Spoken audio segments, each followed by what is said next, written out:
Hey there. So I thought what I could do today is give you a little bit of a background of our story and why I'm here in San Francisco, and we'll tell you a little bit about what my clinical trial is all about and what I've learned about the clinical trial process through all of this. And I'm going to break it down, I think, into three parts. I'm going to tell you what the trial is, why it's special, and then tell you how it worked from a patient perspective, what my process was like, and then wrap up with when we'll know something and what this holds for the future. I guess to start, my experience has been pretty crazy. I'm here in San Francisco, and I have been in this apartment close to Parnassus Hospital for 21 days after going in the hospital for a 10-day run in which I was given the special treatment, and prior to that I had 4 days of outpatient chemo. So this whole process was like 30 to 35 days that we needed to get the clinical trial going.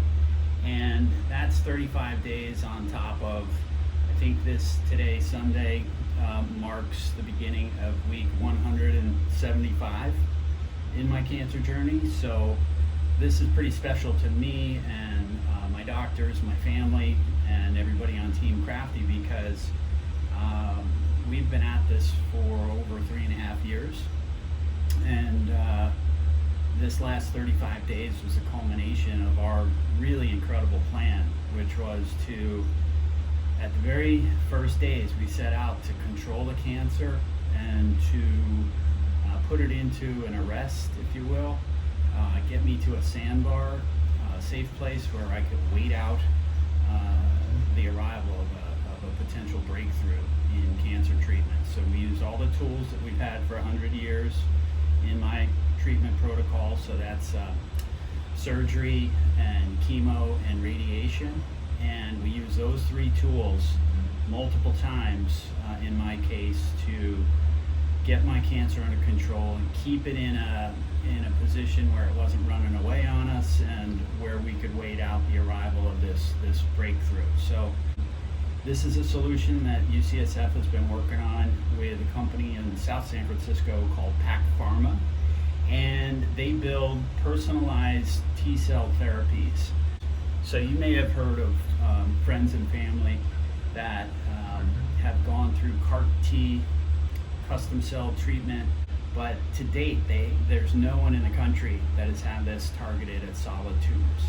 It has largely been in the areas of blood cancers and things like leukemia and lymphoma, where there's been great success, and that technology in and of itself has been around, I'm told by the folks at UCSF, for, in their case, 5 years. There's a full CAR-T protocol group at UCSF, and I'm kind of riding on top of that 5 years of infrastructure that's already in place.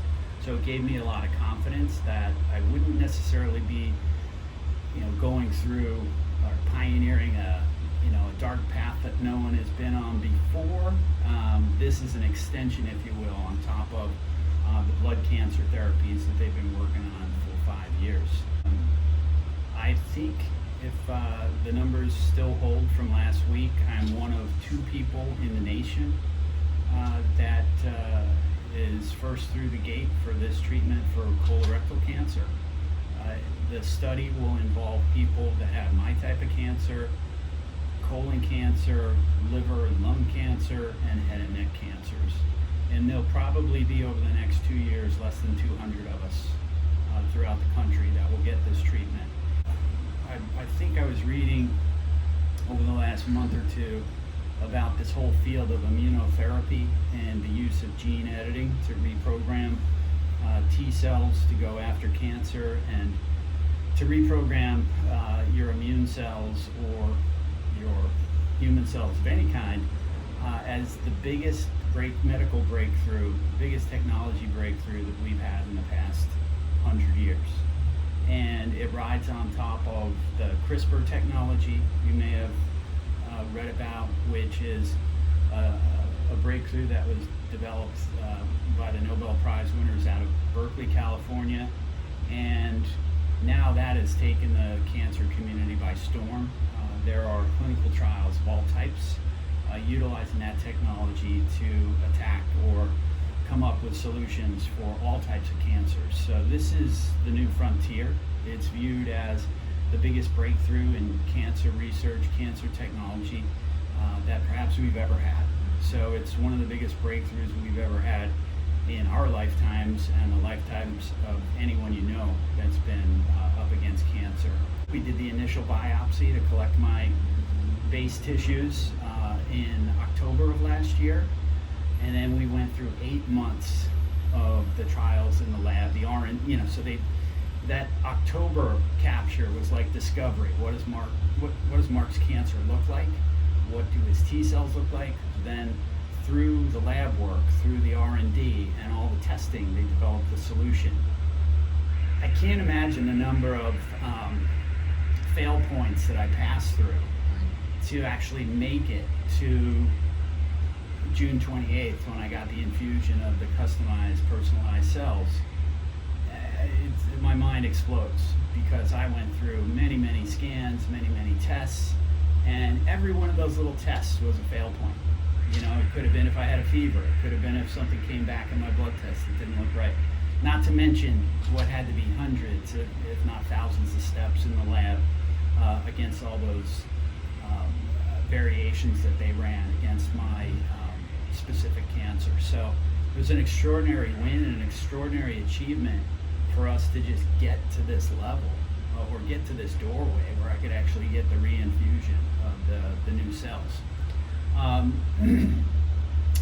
If this works, so I was going to say that process in and of itself makes me a mutant because I have genetically engineered cells in me now that are baking away. We call them the Arnold Schwarzenegger Terminator T cells, TCRs, the T cell receptors, and if this does what we promise or we think it should do as promised, I will be a shoo-in for X-Men status, X-Men category, because I will have the superpower of having cells inside me that have beaten cancer. My doctors are further excited that I'm in the condition that I'm in. They have not had anybody, they tell me, ever come through the gate ready for a clinical trial in the shape that I presented myself. And I got there by following their plan, following their advice, right down to the smallest of details. Now I am in this kind of gateway where the new cells are in me, but it required that I go to the hospital, go through the infusion, spend 10 days in the hospital under close evaluation. We had virtually no side effects of note that were troubling. I had some chills and a fever that lasted about an hour or two, about 6-7 days into my hospital stay. The team had it under control within 30 minutes, and it was a signal that my system was kicking in, that my immune system was reacting, that my bone marrow was kicking in and producing cells in a response to the new cells and booster drug that I was given as part of the trial. In addition to the cells, I should mention I received IL-2, interleukin-2, a known FDA-approved cancer drug. It's typically used for, I believe, kidney cancer. And I received that in 2 daily injections starting the day after the big shot. The big infusion was on June 28th, and then for 7 subsequent days I received IL-2.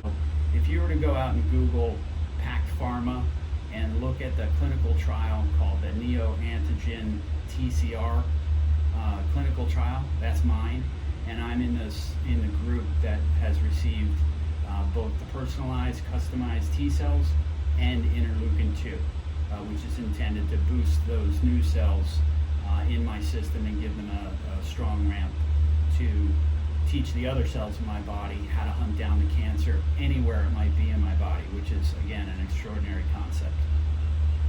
So in theory, that's how it all worked, or should work, and what our process was to get to this point in time. Tomorrow I get to go home, which is kind of really exciting, and I'll start to get back to some normal activities. And tomorrow I'll also have the first of many scans. This starts a process that will run for 2 years of close monitoring with UCSF, where I'll go back to start here. It's every 30 days. I'll get a CT scan and blood test to determine what these new cells are doing in my system. We don't expect that we'll have any real findings for another 60 to 90 days from tomorrow, but certainly by the end of September, we should know if this solution is working as designed and as promised. And from that judgment point, I guess this was something that gave me confidence in the trial and taking this step, which is a really big one. And that was that if this solution does not deliver as promised, the avenues that we've had in the past for me are not closed down. I can continue to get chemo, I can continue to take radiation, I'm not blocked off from the surgery solutions, and I'm not blocked off from other clinical trials. So all that gave me a lot of confidence to follow the advice of my doctors, follow the expert opinions, and follow their expertise into this new world. This is the new frontier of cancer innovation and cancer fighting, and I'm really hopeful that one, I'll be cured, which would be great for me and Team Crafty, but on the larger scale, this could be, and as described by my doctors, this could be a huge deal for the cancer community and for everybody that has the type of cancers I described. And I couldn't ask for anything more. At this point in time, we were off on a super start. Everything from the initial results of the initial tests that we've done over the last 4 weeks show that we stuck the landing in terms of getting off the ground. And I don't know, maybe I'll break that sentence down differently, but I think everybody gets my point. We are off to an amazing start. We have liftoff, and now we're into this monitoring. And in 90 days, I hope we'll have a real strong message to share with everyone. And then for another year and a half to 2 years after that, more positive updates. And should everything go as planned, I am property of UCSF Cancer Center through 2036 for another 15 years. And I will take that. I'll take every year of that, and I will continue to champion cancer breakthroughs and cancer innovations and help anybody I can that's stuck on Cancer Mountain like I have been. So I want to thank everybody for your support from near and far. Special thanks to everyone on Team Crafty. You carry me, Maddie, and Nat every day of this, and we couldn't be more grateful. And I thank my medical experts and healthcare heroes from St. Joe's Health up in Petaluma and everyone here at UCSF who has carried me like a rock star. I couldn't feel more cared for, more loved, and more grateful. So thank you, everybody. I hope this is helpful to all of you out there that are battling cancer. Breakthroughs are happening, and this is a hopeful message, so I hope it's brightened your day.